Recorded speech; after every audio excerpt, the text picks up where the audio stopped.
जनमानस, जैसे आपके टीवी का नाम है चैनल का, मुझे लग रहा है सचमुच का गणतंत्र अब आया। 70 साल लगे इसको,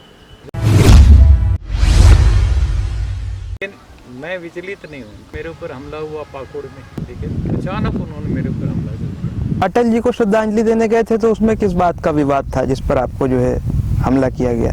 बस मतलब अंदर नरेंद्र मोदी जी खुद मौजूद थे, मुझे मारा गया पूरी तरह से, जूते लेकर के। मरना तो है एक न एक दिन, लेकिन यदि हम लड़ते हुए मरते हैं तो हमारी मौत भी एक अच्छी मौत होगी। ये मंदिर, मस्जिद, गुरुद्वारे, चर्च, ये पूजा वो पाठ, कोई तीर्थ यात्रा हो रही है तो कहीं डुबकी लगा रहे हैं, पाप धोने की कोशिश कर रहे हैं, नदी में डुबकी लगा, ये सब कुछ बेकार की। डेवलप करो scientific temper, spirit of inquiry और रिफॉर्म, ह्यूमनिज्म। गांधी जी कभी जीवन में किसी मंदिर में मूर्ति की पूजा नहीं करने गए। कहते थे, मैं गर्व से कहता हूँ मैं सनातन। वो तो कहते थे रघुपति राघव राजा राम, लेकिन राम का जिक्र तो वो करते थे। लेकिन वो उनसे स्पष्ट किया गया जब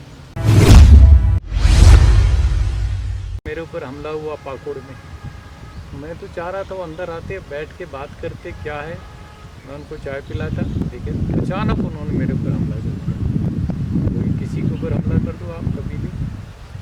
17 जुलाई 2018 में किया और 17 अगस्त को फिर किया दिल्ली में, बीजेपी ऑफिस के सामने। गद्दार है, गद्दार है। अटल जी को आप श्रद्धांजलि देने अटल जी को श्रद्धांजलि देने जा रहा हूँ, और सारा वीडियो फुटेज दोनों जगह का है, झारखंड का भी और यहाँ का भी। FIR दर्ज है, और कहीं न कहीं से ये उनसे या उनके कार्यकर्ताओं से निर्देश आया कि इसको मत आने दो अंदर। तो बिल्कुल मैं चलते चलते अटल जी को श्रद्धांजलि देते, कई चैनल वाले पूछ रहे, मैं उनकी खास बातें बताता हुआ, क्योंकि मैं उनके साथ मेरा मित्रवत संबंध रहा बहुत। मैं उनका बहुत आदर करता, हालांकि वो बीजेपी से थे, मैं कभी बीजेपी में नहीं रहा, लेकिन उनका मैं आदर करता। लेकिन जैसे मैं नज़दीक पहुंचा हूं बिल्कुल अंदर जाने की, तो उसी समय मुझे मारा गया पूरी तरह से, जूते लेकर के भी। और ये वो सारा वीडियो में कैद है। किसी ने कंडेम नहीं किया बीजेपी के नेता ने आज तक दोनों कांडों का। ये मुझे ज़्यादा दुखद लग रहा है, लेकिन मैं विचलित नहीं हूँ, जरा भी नहीं हूँ, क्योंकि मरना तो है एक न एक दिन।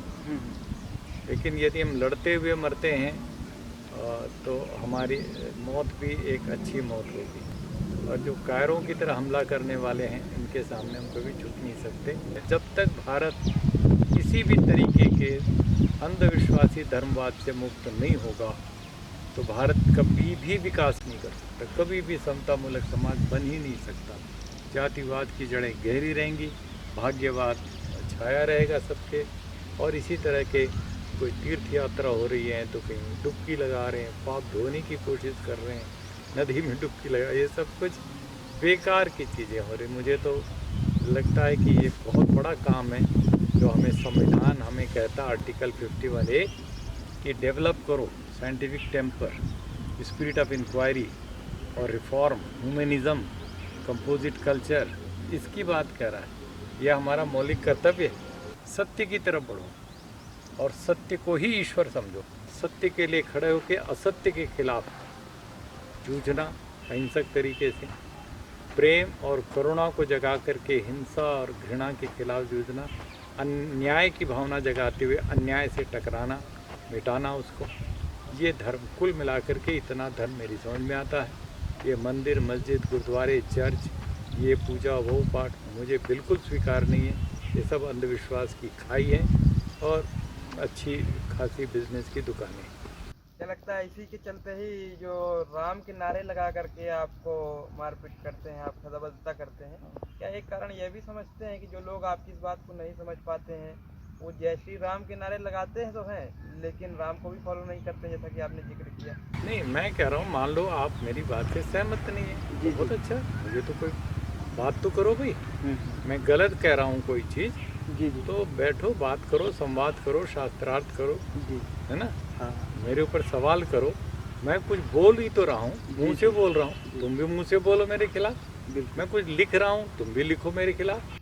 मैं वीडियो जारी कर रहा हूँ, तुम भी वीडियो जारी करो मेरे खिलाफ। यही एक कायरों मंथन की विचार तरह से चिप करके अटैक कर देना, ये तो बहुत ही निंदनीय है। निंदनीय चीज़ है। आपका ये कहना है कि विचार हो, मंथन हो, विचार चर्चा हो, मंथन हो। तर्क हो, हाँ। और उसके आधार पे एक मैं वैचारिक कभी क्रांति अपने भी हो। आप को कोई गुरु की उसमें नहीं रखता। मैं सबसे कहता हूँ, मैं किसी को शिष्य नहीं बनाता, मित्र बनाता हूँ। किसी को मेरा पैर छूते देखता हूँ, मुझे बहुत अप्रिय लगता है, बहुत दुख होता है कि तुम भी मनुष्य हो, मैं भी मनुष्य हूँ, मेरा पैर क्यों छू रहे हो? कहते नहीं, आप बड़े हैं। बड़े किस चीज़ पे? मनुष्य तुम भी हो, मैं भी हूँ आप भी फिर किसी के पैर नहीं छूते ना। हो? ना मैं छूता ना छुआ था। जी जी। जब तक मेरी माँ जीवित थी, आज से 15 साल पहले तक, तब तक केवल मात्र अपवाद उनका रखा था मैंने। और मेरे दीक्षा देने वाले उन्होंने कहा था कि बस उन्हीं को ही करना। तर्क हो, मंथन हो, चर्चा हो, न्याय हो, ऐसा आपका कहना है कि ईश्वर को मूर्ति में न ढूंढा जाए, उसको सत्य में ढूंढा जाए। सत्य में। और ये गांधी जी ने कहा, ट्रुथ इज गॉड। गॉड का मतलब क्या है? सत्य। गांधी जी कभी जीवन में किसी मंदिर में मूर्ति की पूजा नहीं करने गए, न घर में कोई मूर्ति रखी और पूजा की है। वो कहते थे, मैं गर्व से कहता हूँ, मैं सनातन। वो तो कहते थे रघुपति राघव राजा राम, लेकिन राम का जिक्र तो वो करते थे। लेकिन वो उनसे स्पष्ट किया गया, जब वो मेरे पास उद्धरण मौजूद है, कहते हैं उस राम को जिसका पर्याय है ईश्वर। ये आज गुरु रविदास जी की भी जयंती है, और रविदास जी ने भी साफ साफ कहा कि राम से मतलब ईश्वर का है, न कि अयोध्या के राजा दशरथ का बेटा राम। गांधी जी ने स्पष्ट कहा, उस अयोध्या के दशरथ पुत्र राम से मेरा कोई मतलब नहीं। इसलिए आप पूरे गांधी साहित्य में, उनके पूरे काम में कहीं भी जिक्र तक नहीं पाएंगे। गांधी जी का आपने जिक्र किया, राम के अभिप्रायों को आपने समझाया। बहुत बहुत शुक्रिया हमें समय देने के लिए, हमसे बात करने के लिए। मुझे भी बहुत अच्छा लगा प्रखर जी आपसे बात करके।